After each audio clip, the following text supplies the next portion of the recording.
Hey, good afternoon, everybody. Welcome to the Endgame Podcast. It's myself, Robert. I'm with my lifelong friend, Dominic. And today we have a special guest for human trafficking we're going to talk about today. We have Antoinette Villareal with us. She's been in the human trafficking element, trying to mitigate that and save our children, save our citizens and men and women alike, as well as children. She's also a survivor life coach. She's worked for Texas CASA as an advocate. She's been a curriculum developer. She's been an educator in the elementary levels in the Austin School District. And she's also taught overseas in South Korea and spent some time in Brazil as well. So this is an individual that has not only lived the academic element of life, but she's also lived it in real time, actually helping real people. Someone that spends time in a room with the victim of human trafficking. And that's much, much different than someone in the university that just sits there and reads reports all the time and then gives you their analysis. So sometimes you got to be in the room to really understand. So she's a great asset to have for this conversation. We spoke yesterday for about 30 minutes, and I didn't want to ask any questions because I wanted it to be genuine today. And doing my research of Antoinette, I also learned that we're also a fellow alum from the University of Incarnate Word. We both have our masters in organizational development and leadership. So that just kind of tells you that God works his ways to put people together to be able to do his business, and we're here to do his business. So with that, Antoinette, I'd like you to lead off if you don't mind. Yeah, thank you so much for that introduction. That was really nice of you. And I like it. You were short and sweet to the point.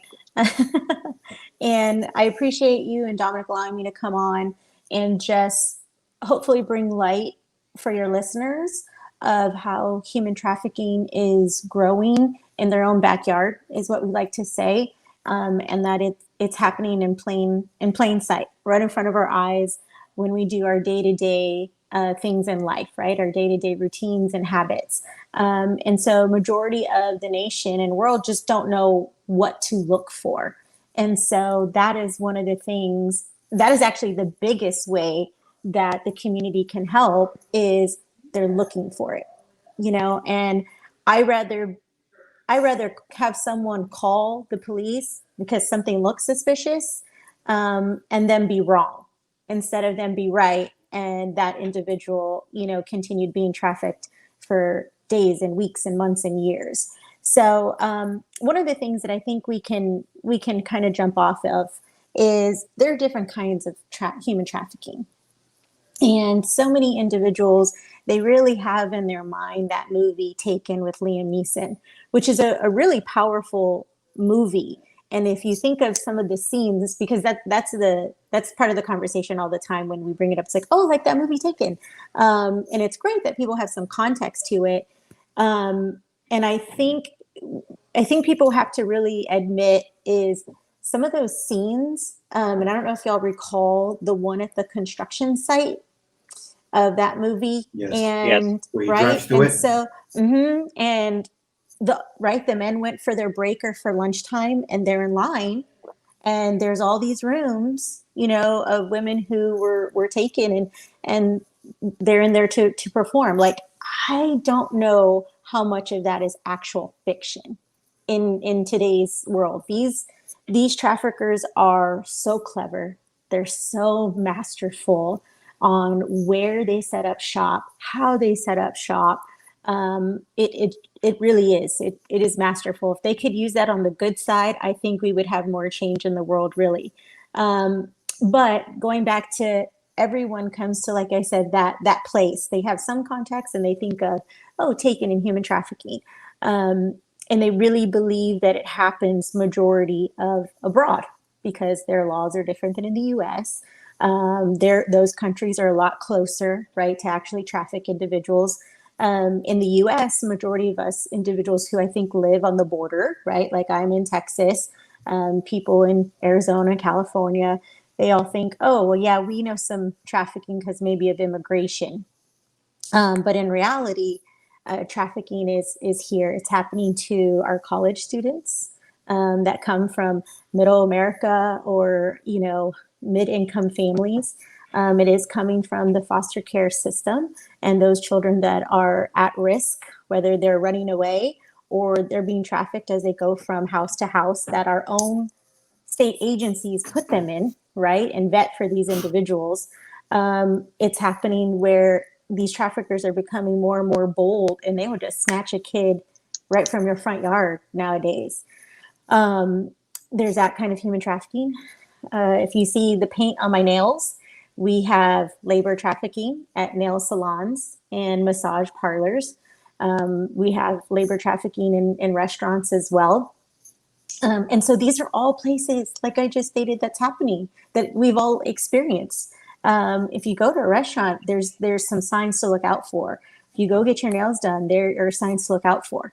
And the biggest one for me that I think we don't hit hard enough at is in the school district. Teachers, and I mean, we're all moving, or a lot of districts are moving completely online this year because of the pandemic. However, we're with our students all day long, longer than their parents. So those should be eye-opening. The training, I think, in the education system needs to be deeper. It needs to grow. Most don't even have trafficking at all whatsoever. They barely have any that deals with any social issues unless they think it's directly affecting their academics, which we should all know. If a kid's dealing with something at home, it's going to affect them academically anyway. But we have so many soldiers, if you will, that can really spot human trafficking, and that's what we need. And so we just need to focus on what that looks like in a call to action for everybody. So one of the things I would say is I'm during this whole pandemic, so many people are on home and they're looking on social media. And I have seen more chatter about human trafficking in these past few months than I have in the past 11 years of trying to eradicate human trafficking. I mean, it's such a complex subject that I remember when I did used to post things about it, people are like, ugh, that's too serious. Let's just keep scrolling. We don't want to listen to what she has to, what she has to say.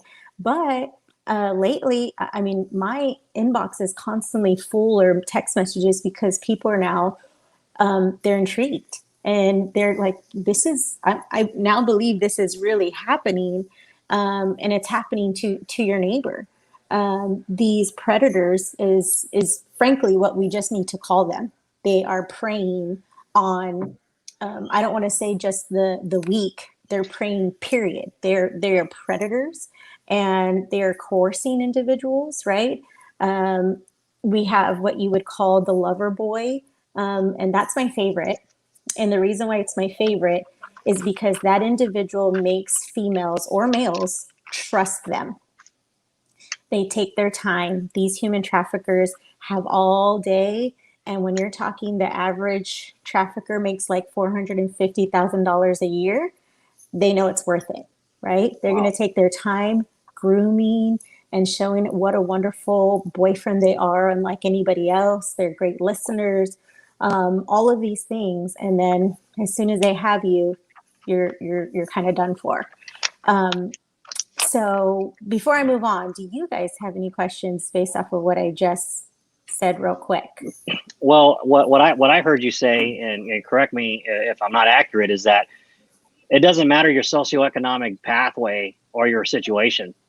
It doesn't matter. This isn't someone that's relegated to below the poverty line. This could someone that's their parents are paying full tuition to an Ivy League school. And then when you talk about the school piece, I know that educators are really taught, for abuse in some cases, because we know that a lot of times if a child is always sleeping in class, then we kind of know that they're not sleeping at night. What's the reason?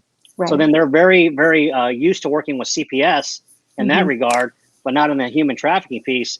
And what I really took away was that predator piece. They're not preying on just the weak.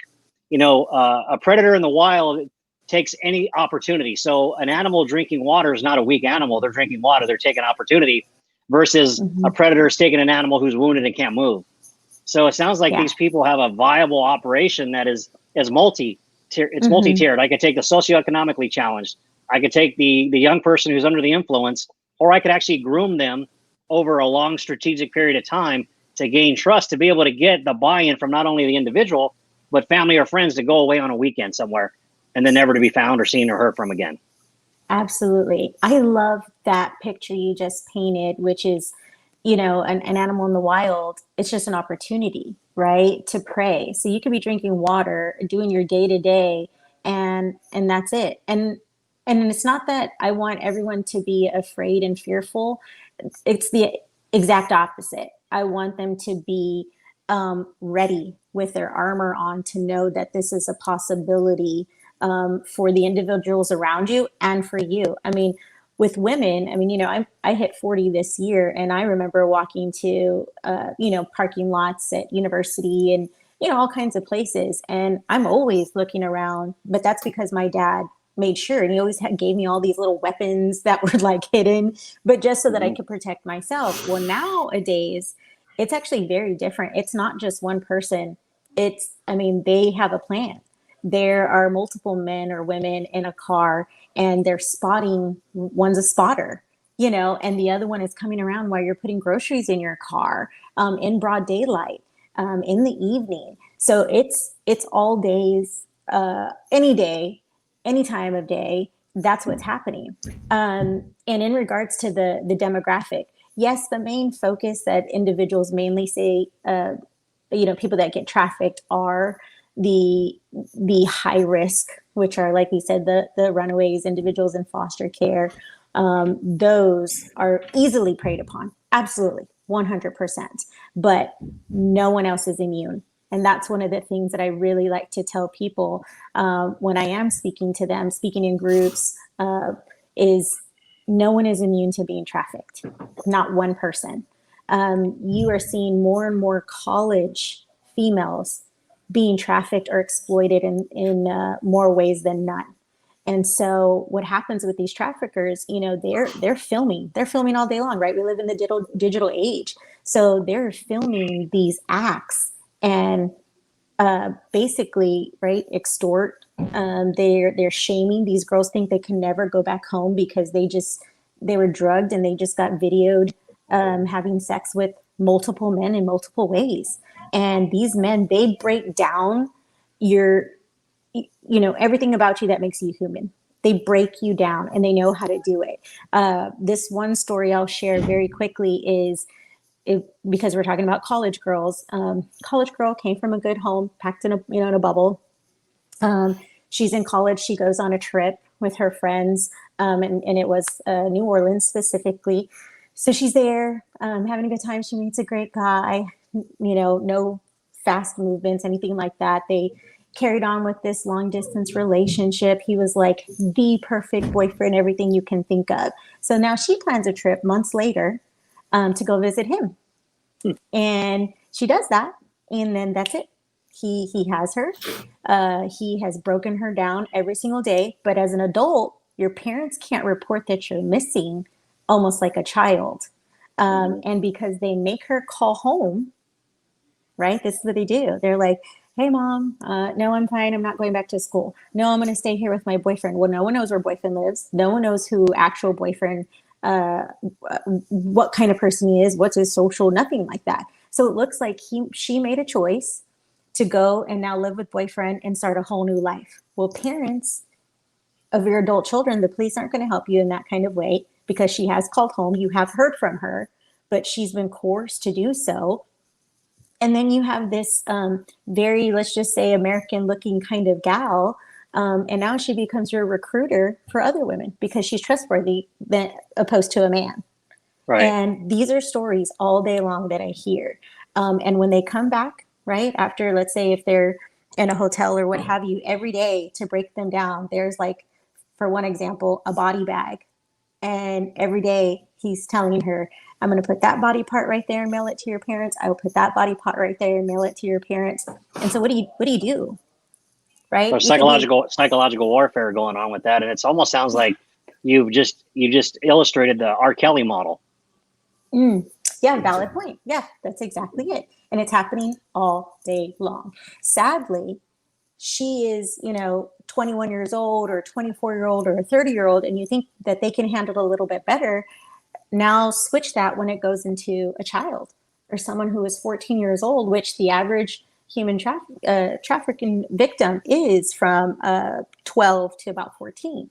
So think of your children or yourself at that time or anyone you know. what kind of mindset do you have, right? What kind of experience do you have to battle someone like that who is breaking you down? And I will say these aren't all just strangers, not one bit. If we go into predators that prey on children and we think of child molesters or child abusers, there's a very high percentage that isn't within our own family. Yes. And so it is the same thing with trafficking.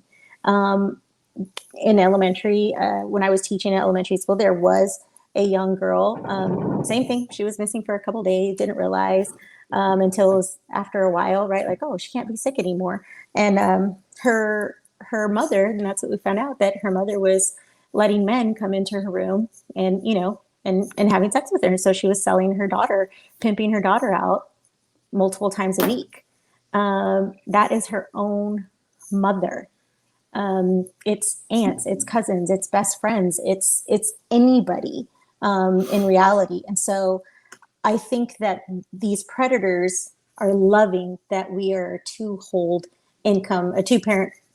family household, right? Both parents are working. You can't pay that much attention to your child, right? You do the best that you can, but financially you also have to provide. And they love it. They love that there isn't someone home all day long.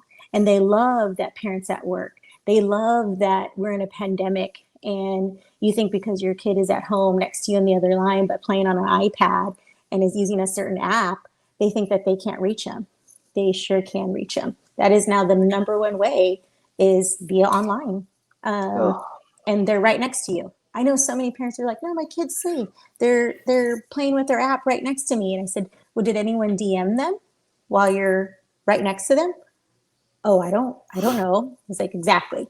And too many of these apps don't allow those parental settings. It sounds like me and Rob talk about this all the time. Like Western society, we breed this mindset that we're the exception.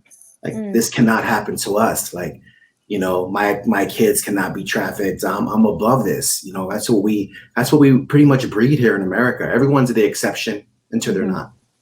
Right. And these American citizens who get trafficked, they at one time obviously felt, and their parents as well. Not speaking on the devil in your house, where the mother is obviously allowing men to come and take advantage of their own daughter. I'm not speaking on that, hell right there.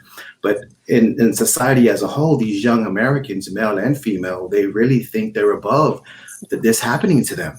Across we just think we're above all this. And I have a question. My question is, I have a few. One of my questions is, I was reading up on this topic so I can just be on somewhat of a level. And I was reading that there's a huge transition for somebody who's stuck in this in bondage at the age of 17 as the victim, and the victimizer, and that transition from 17 to 18 is almost a hellhole. Can you explain that? Why is that? When they're 17, the victimizer actually goes almost in warp speed to keep them in bondage. So when they become an adult at 18, they stay in the game, and there's lesser charges, and it's just a different game as if there were a minor at 17. Could you explain some of that? So that's a very interesting conversation. So there's a lot of survivors that will say, when I turned 18, there really was no difference, right? And then there's others, kind of you hit on a little bit of that, is now they're an adult. So it's very hard to prove that someone coerced you to do this, or that someone is keeping you in bondage. It's really, really hard to prove, right? And our laws don't really allow for that either. So now you can almost, and I'm going to use the word pimp them out. Okay. I'm going to use that quite often because I feel that is, that's really what they're doing. Okay. So they can pimp them out much faster. They can pimp them out in more public places, right? So if you're a 50-year-old at 18. Yeah. So if you're and there's, they'll have identification and things of that nature. So you can prove that they are an actual adult and they choose, it's consensual, right? And it's hard to prove that something isn't consensual with two adults. But when they're minors, I mean, you're talking a different ball game, right? And so why would this child be in your possession if you're not their parent, guardian, family member, what have you? So that is two distinctions right there. I know in some instances, especially with children, and it's really sad to say, and I don't mean to be too graphic on your podcast, but I think it's essential for people to know. So with certain children, children cost a lot more money and it's sad to say, and it's horrific and horrible that anyone would want to have sex with a 2-year-old or a 5-year-old. You're like, how is that even physically possible? And so to go a little bit deeper, there was a 2-year-old specifically who was found, and she was missing for like 30 days and has within that time frame had sex with like 23 men. And my husband actually brought this article to me, and we were chatting about it. And I said, oh, you know, I was only 23 men. He goes, no, I don't know why it would be that. I said, well, you're talking, they can't physically handle all those things, right? So their insides would be, and they're already going to be torn up. It's not that they're not. And again, I don't say this because I'm not desensitized. I want people to know that they're young and they cost a lot. And that's why you find so many children missing nowadays. But the younger they are, the more expensive they are. And because, right, you can get caught with it much faster and you're going to do more time as well. So that's a little bit based off of what you're saying. From 17 to 18, it goes to another level because of that consent. And it's hard to prove that you can't oppose or that it's not consensual compared to a child. Also, right, if you're walking around with a kid, you're talking less bruises, less physical damage compared to an adult. I mean, there's just so many variables. But to me, and a lot of the statistics and talking to survivors, that's a big one. That is a big one. And I'd like to share a story. I had a team member at one of my when I was a boss at a particular place. I won't go into the details. Mm-hmm. One of my staff members had their daughter was walking to school real early in the morning. They were part of some kind of dance squad or cheerleader squad, and there was a person that she was walking to school said, "Hey, where's the bus stop to get to here?" And she's like, "Oh, it's a block up." So they kind of walk in tandem to that bus stop, and the lady doesn't stop. She's like, "Well, where's the bus stop to get to the same place?" And she's like, "That don't make any sense." Well, as she's looking, there's a slow moving black truck with a male and female coming in trace. And this little girl had the ability and the wherewithal to run towards the vehicle and cross the opposite side of the street and ran through a park into another elementary school and actually hid in the elementary school playground area and called her mom while she was at work, working for me. Mm-hmm. The mom came into my office, like her eyes were like this big. She probably drove 100 miles an hour to go get her daughter out. And her daughter requires extensive therapy. As a matter of fact, this mother even changed her entire life and work schedule to make sure she could be there on the front end and the back end of school. So mm-hmm. what you're saying is it's real. Like I've lived it as a boss or a worker, and most bosses say, "I think your daughter's overreacting or she's just being a teenage girl." Absolutely not. Mm-hmm. That tactic and technique and that procedure that they illustrated is textbook. Get Absolutely. Someone to lower your guard, and before you know mm-hmm. it, and here's the deal, you know, an adult man and an adult woman, it doesn't require a lot of force. And mm-hmm. if you have two adults and one woman, and for a grown man, if you get two strong men or three men, it doesn't matter what kind of dude you are, you're going to have to succumb to that. So, I want to ask you this. So, I have two children, small children.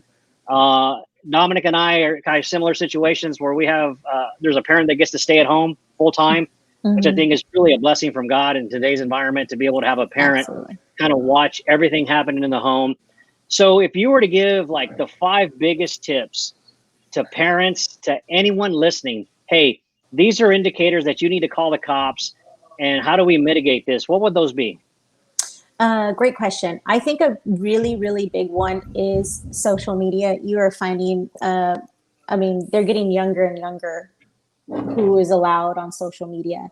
And as I mentioned, parental controls really are not that controlled. Right. And so that is a big one for me. If you look at, and I can send y'all some links, but like exploited children, like some very big names, they for a long time, they've been working on social media, specifically, predators targeting children. And so you need to know who their friends are online.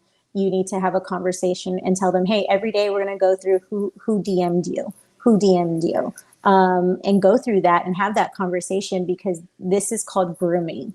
They are grooming your children. They are pretending to be kids that are their age, or, unfortunately for some of the teens and specifically females, they just play a slightly older boy, right? And That's the that lure. same thing. That's the lure. That's the lure for a young girl to get an older guy. That's kind of the beginning of time. Correct. And so it's grooming. That's exactly what they're doing. The information giving your kids out. I mean, I remember back in, the 80s and 90s, right? My parents prepped me as you don't say your last name. You don't ever say you're polite, but you never say your last name and where you live. Well, these kids, they trust so much everybody online because everybody's a friend, right? You have 3,000 friends on whatever app you're on. And so it's giving them the information everywhere from where they live, to what school they go to. I mean, everything. And I really do believe like accounts should be private, but it's also these games that they play. These games are now becoming the gateway, basically, to let these predators into your kids' lives, and they insert themselves. And your children are telling you, oh no, they go to this school. They're 8 years old like me. And I mean, they're just grooming. You have no proof that they are who they say they are. So that is a huge one that parents need to have more control and have everyday conversations. This can't be a conversation like, oh no, my kids know what to do. They don't know what to do. Because this person becomes, like I said, a trusted advisor, a trusted friend. It's hard to break that when they're talking to them more often than parents are talking to their kids, right? So that one is huge for me. I think another one is when your kids are out with friends, no matter what age, or they're with another trusted parent, you don't know the rules from that parent's house. And so that's one of the things, that same thing, you need to have a conversation. I mean, I was really mad at my dad growing up because he never let my brother and I stay the night at anyone's house. Now I'm grateful and I understand, but nowadays, it's all about slumber parties and coming over and hanging out, and you just don't know who's next door, right? It's somebody else's house. Having people in your house, the rules. So talk to those parents. It's funny, we can talk about all these other complex and hate people because of their politics and everything like that, but you can't have a deep conversation of like, hey, my kid is going to come into your house. I'm going to trust them at your house, or trust you with my kid. Here are some of the things that they need to, you need to do, or what have you. And if that parent doesn't want to comply, well, then just don't let your kids stay at their house. But if you look at statistics of sexual abuse on children, that happens when they go to somebody else's home as well, because they're not going to tell, right? They're never going to be able to come over to their friend's house anymore. So that's a big one. I feel that parents really do need to be more bold and say, if my kid is staying over here at anybody's house, whether they're related or not related, is here are the rules. And I see it as standing up for your kid, and there being no difference at one house to the other. The other one is actually right now, especially during the summer, just think if it was last summer, parents would be on vacation nonstop with kids. There was actually just an individual that I know of, and her family were having a little road trip because it's pandemic. They both work from home, so they're able to do so.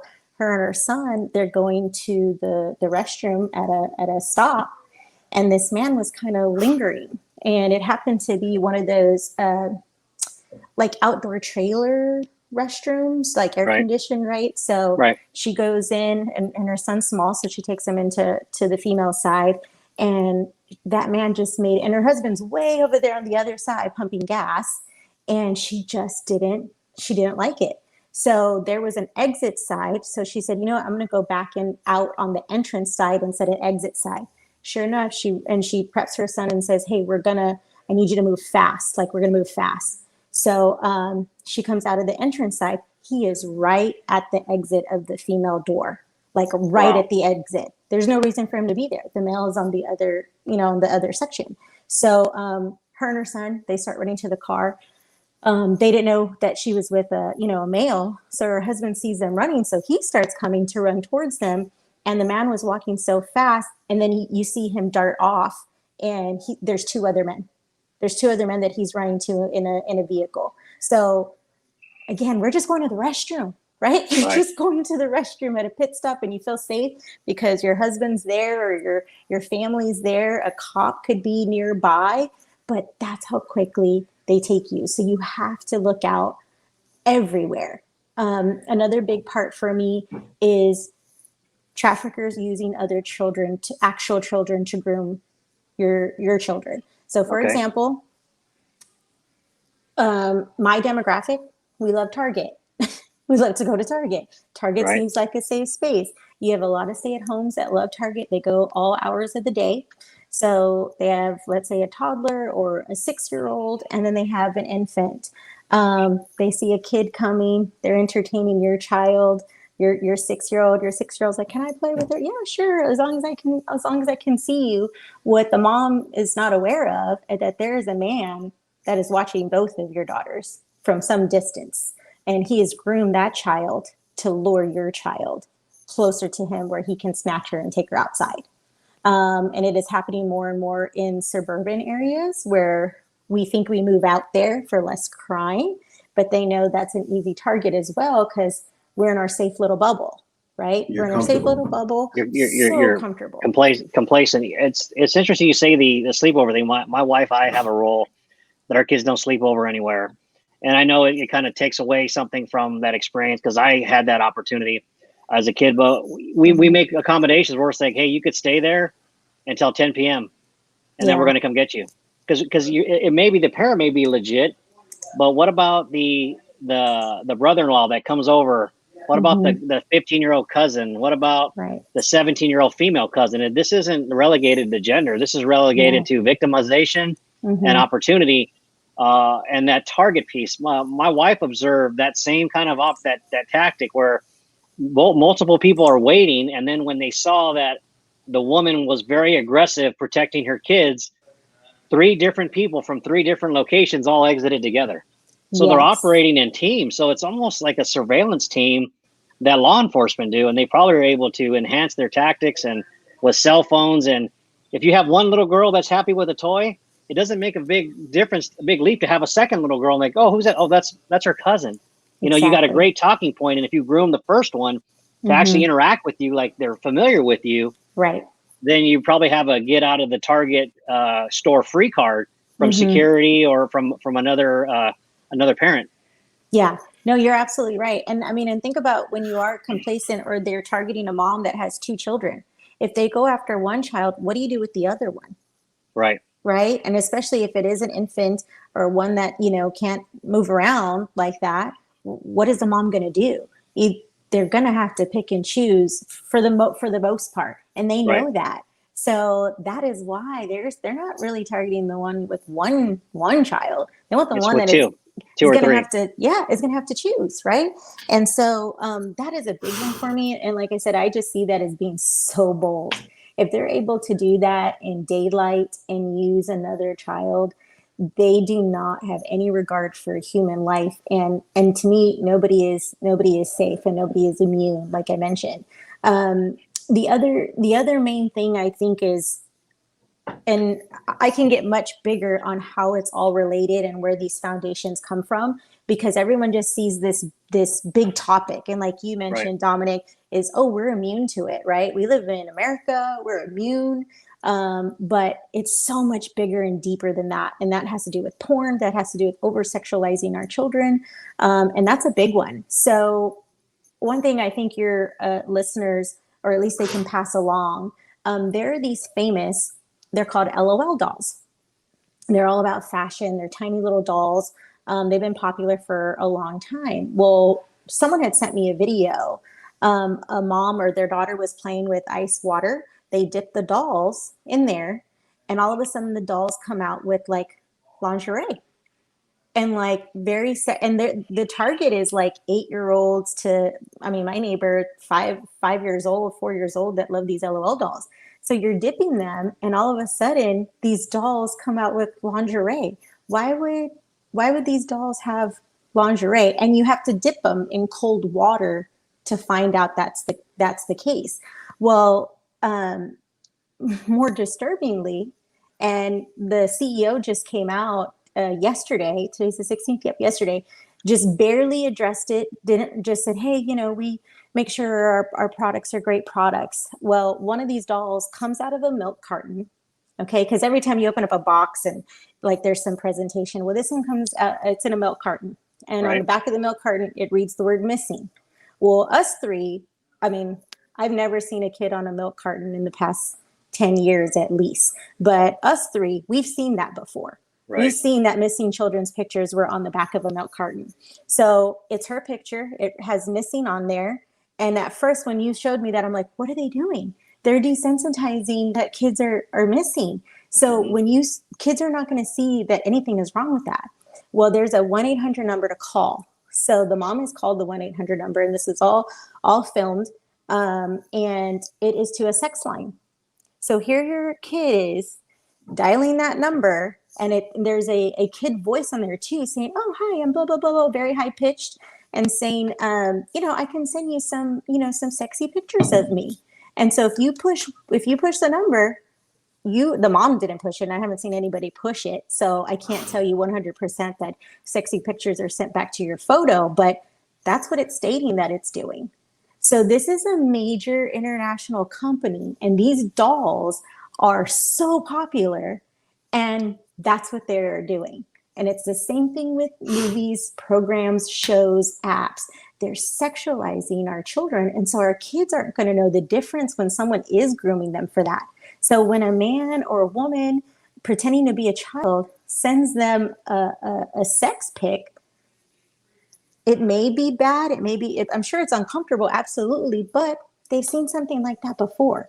Their parents have bought them those toys, right? We're just not paying it, and they're hiding it. We don't even know. Like I said, you had to dip it in cold water. And I'm waiting for the outrage, right? I'm waiting for people to go march in front of this company and say, how dare you do that to our kids? And I just don't believe that we are there yet. We're not holding anyone responsible, right, for it. And so we think it's so simple as a marketing tactic, but we're starting to see it in our schools and the curricula. We're seeing it in libraries. And these are all, to me, ways to start grooming our kids. No one's just making the connection, right? When we see that, people think, oh, you just must be a Christian or a Mormon or something, and you're just so high strung, and it's not modern day. This is just pop culture. People go straight to that. And I'm saying this is a bipartisan, doesn't matter what religion, these are just, or politics. This is just what kids should and should not be exposed to, period. They're not targeting Republicans, Democrats, or independents. And you're right. The whole LOL thing. And then also TV shows, they'll take a children's TV show, they'll insert vernacular that's not child appropriate, and they'll slightly change the context. I'll give you an example. My kids were watching a show that has since been banned in our house, and they said it in a joking way about something else, that they were going to make it rain. And make it rain is a clear reference to taking stacks of money towards a stripper in a strip club, and they used it on a child's show. So when my wife and I heard that, we're like, that show is done training in our house. Yeah. And you're right, they're grooming them. They're desensitizing them to say it's okay to be in lingerie as a doll. It's okay to make it rain. Then when they see it, a movie that says really someone making it rain, like a rap video or a movie where they use a strip club as a backdrop and someone's making it rain, then the kids go, oh, that's what that meant. But by that time, you're kind of halfway through the narrative. So you don't even, like you said, it's a little uncomfortable, but I don't know what is totally bad, because I saw it on either Nickelodeon, the Disney Channel, the Netflix child profile, whatever it might be. They've already been exposed to it, and they've been told half-heartedly that it's okay. Absolutely. And this is why I say that it is everyone's problem. Okay. This isn't, again, going back to a certain demographic at all whatsoever. This is everybody's problem. because it is grooming from the youngest of children all the way up. And if we don't stop it, this is to me the number one business that is not going to go away, because it's so hard to prove and because it's happening in plain sight, and the laws really don't allow for these individuals to be put away for life. Federally, yes, you could get up to like 15 to life in prison. However, it has to go to the federal court, right? So they got to cross a state line or cross the international line. It has to meet a federal statute, which is a little bit different. Yes. And so that's the problem that we are all facing. And so it's not just about looking right for a trafficker. It's also changing the legislation. It's about changing the policies. So many traffickers have been asked, like, why are you trafficking people? Like, these are children to, like, why? And they're like, oh, well, very, very nonchalant. Money. It's money, but also, well, I get more time for trafficking drugs and guns. So again, no regard to human life at all. They get less time. Our laws give them less time for trafficking a person. Now, on the flip side, you're talking most people that have been trafficked don't report it, right? It's right. Like rape victims. They don't report it. There has been a spike in reporting on the U.S. Human Trafficking Hotline. Absolutely. And we're trying to tell people, if you think something's suspicious, we'd rather you call. Just call. We'd rather you call. Can you share what that looks like, though? Like, what are some signs and some symptoms that an everyday person like myself and my wife and my family and friends, what does a trafficked person look like? What are yesterday when we talked on our initial meeting, we kind of shared the story of a guy who has two girls with him that don't really match. And then they're buying like clothes and then like travel hygiene gear. That's a huge indicator, right? Most little girls don't buy travel hygiene gear, and it's the cheapest thing to buy. It's on the low level at Target, as we all, use Target. So what are some things as if I'm on travel, my wife, we're on vacation, or we're just at Target or HEB, what are some things we need to look out for that could be the reason we make a 1-800 phone call to the Fusion Center to report something? Let the authorities track it down. And if it's nothing, great. If it's something, then we save somebody's life. Sure, absolutely. I think a big one that can be identified, because we've all probably been through it or acted that way ourselves. But when you see a young individual who's probably preteen or teen, we could be safe to say that majority of that age group are very moody and they're not happy. You could see it on their face. They're just irritated, right? Or what have you. But to me, and they may not be talking a lot, but they have an attitude of more of, I don't want to be here. Right. Well, on the same token, when you have someone of that age group and they're with somebody and they're at a convenience store, they're getting gas, they're getting their license at DPS or the DMV, they're not very talkative. But this is more from like, I don't want to get hit. Right? Like I'm trying to think of like if you were to hit a dog or something like that, the next time you just move your hair, he's going to already flinch a little bit, right? So it's looking out for that. It's not making eye contact at all. To me, and pardon my French, but a pissed off teenager is going to be like rolling their eyes. They're just, right? You could tell they're just irritated. But they're quiet. They don't want to talk. They're agitated. From an actual victim, they're more of quiet, meek. They don't know if they make one peep or one sign that they probably were already threatened that they're going to die. So it's more from that like threatened kind of space, right? Okay. And looking out for that. Here in the state of Texas, DPS has actually done a good job in their training all their individuals who take the pictures, right, and do the whole licensing process. They've done a really good job because, like we talked about, once you hit 18, right, they want that license totally. And so they take their, the trafficker takes their victim and to make sure they get a license. So now, like DPS in the state of Texas is trained to look for that. And really, every single state needs to have that 100%. And you should be able to identify in that kind of way. Banking, Same thing with bank tellers, because they get these young girls to open up bank accounts so they could start laundering money, whether it's related to the cartel or not. And so bank tellers also need to start looking for that. Convenience store owners, I think, is another really big one, because it's such a short transaction, right? Or Right. interaction as well. And so when you're stopping and getting gas, and same thing, you see a young girl, if there's bruises, if it looks like she's trying to be older than what she is. And I think we can all, attest that, yeah, we've all known an individual in high school that she probably wore too much makeup to look older, and Right. maybe her parents approved it.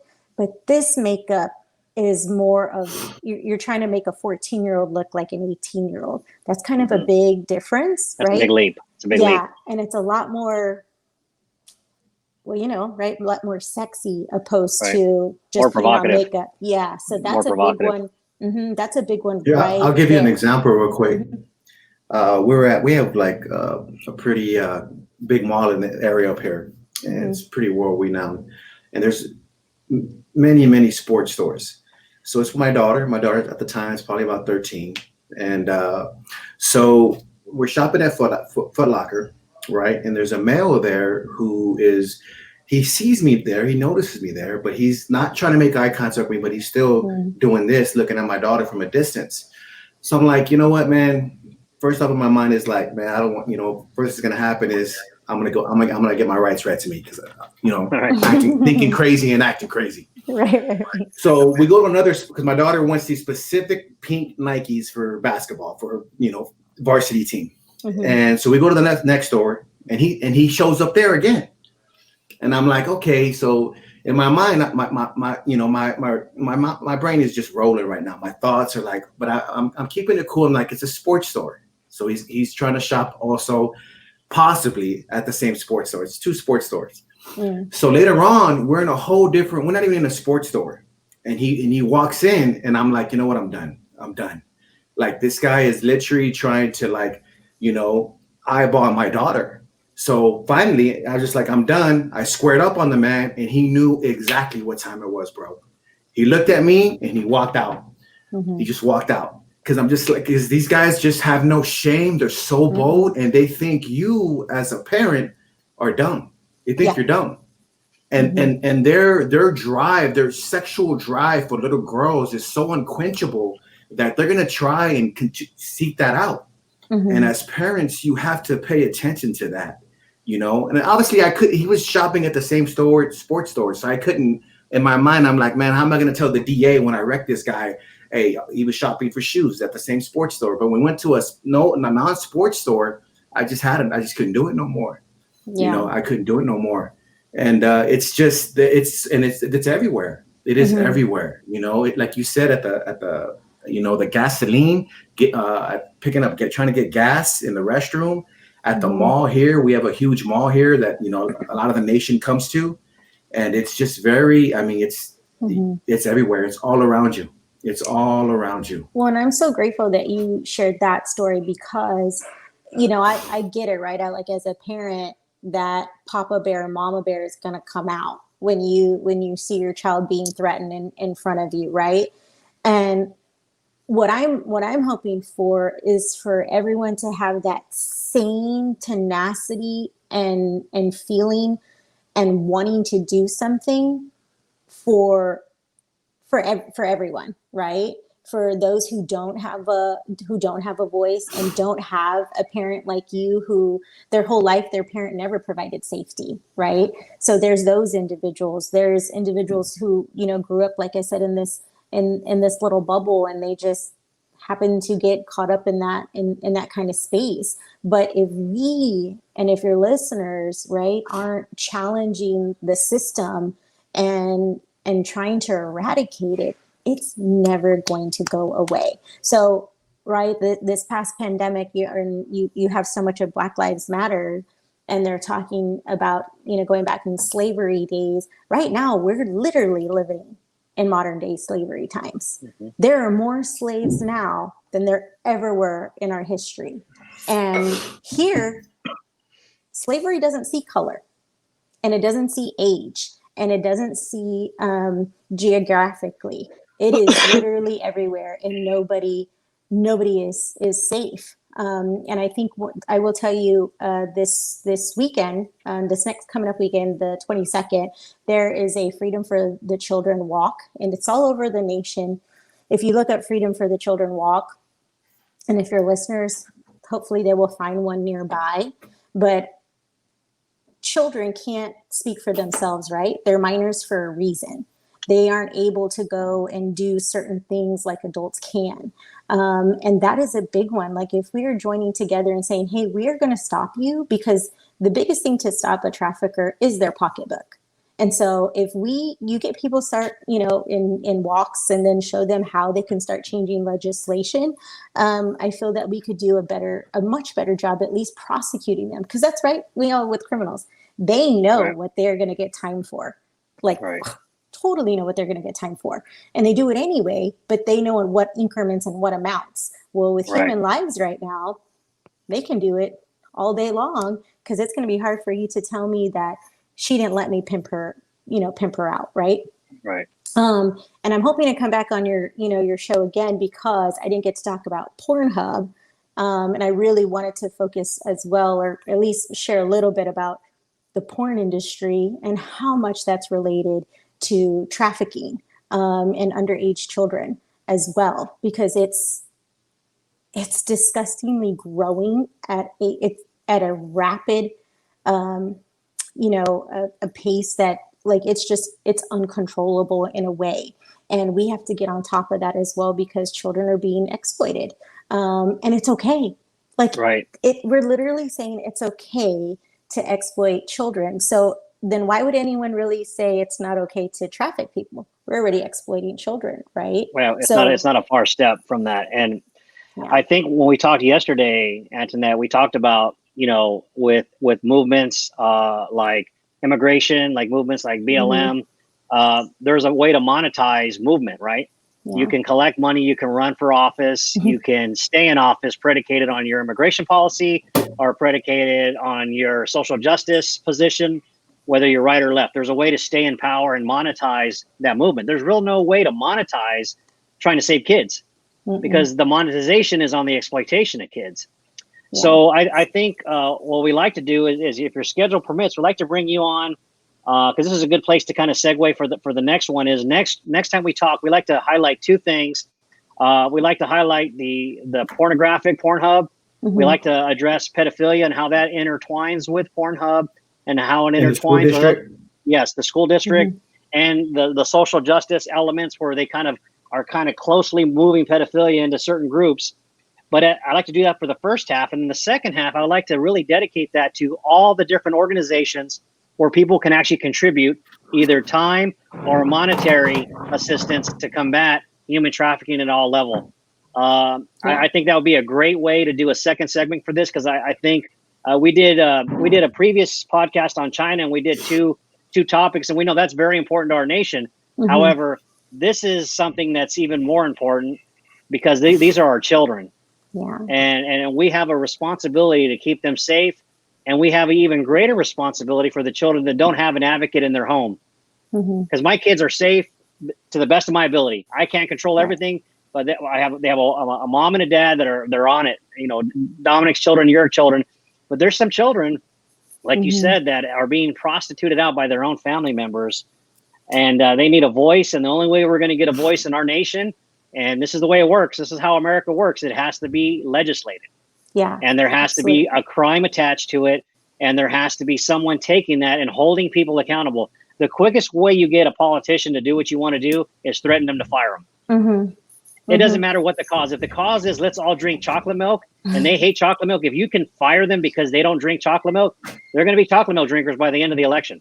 Yeah, unfortunately, right. They're very monetized by that. So with that, I'd like to ask you, do you have any closing remarks or anything you'd like to share with our audience until we talk again? I do, and I appreciate that. And this was like when yesterday I kind of mapped out a really specific of what we were going to talk, and I said, you know what, let's do a little more intro where it can hit a lot more different areas and pieces, because I think it's going to spark interest in different people that way, opposed to just one. And so I would like to give your listeners a little bit of homework. And one, if they listen to this before, like I said, the 22nd, and try to sign up to go to Freedom for the Children Walk somewhere in their area throughout the nation. And then secondly is for them to start looking at Netflix. There are a couple of movies in there that are they're getting close to pedophilia and showing how that it's okay. And so, again, to me, that's the foundation of trafficking individuals and the sexual exploitation of boys, girls, women, men, and everybody in between. And it's okay. We're saying it's okay because we're letting it in our home, and we're not challenging Netflix. We're not challenging these LOL dolls. And I'd love for some of your listeners to watch some of that and from this mindset of, oh my gosh, they are saying it's okay.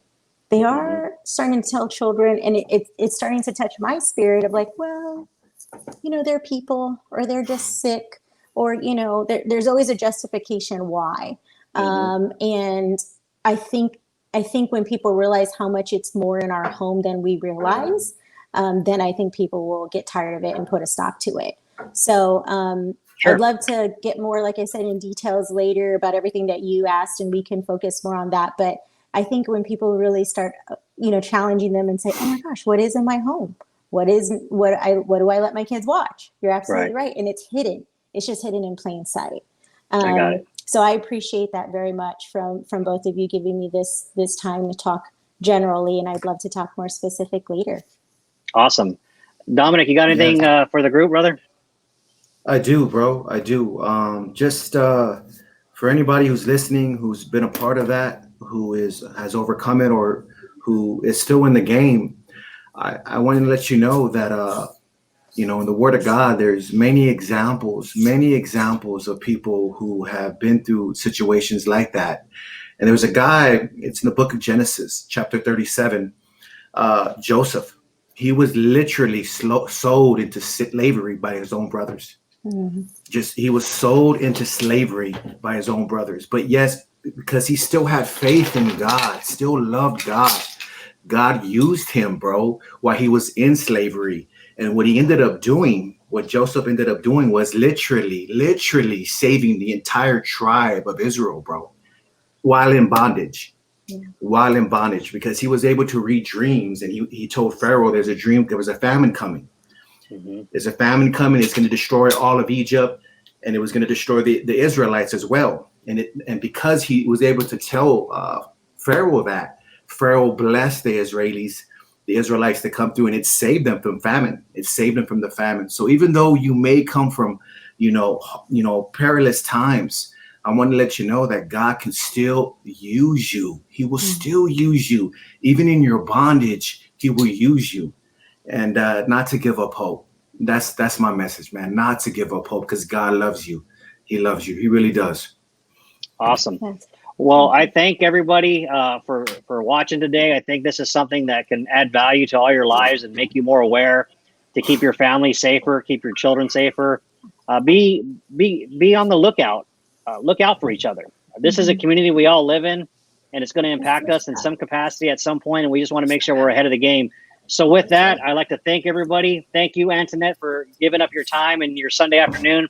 I appreciate it very much. When Dominic loaded you up as a guest, our very first guest on the End Game, and we spoke yesterday, I was like, man, we hit it out of the park with you. You're definitely a wealth of knowledge, and you got a great heart and a great spirit trying to take care of these people. And Dominic, as you know, as I, man, we roll together hard, man. We've been boys for a while. So thank you for doing that. And we'll be seeing you next week to get part 2. So just to make sure you guys are aware, we're going to talk about pornography, pedophilia, and we're going to talk about ways that you can move yourself and call to action to provide assistance in this movement. So with that, thank you, and God bless everybody. Thanks. Bye-bye.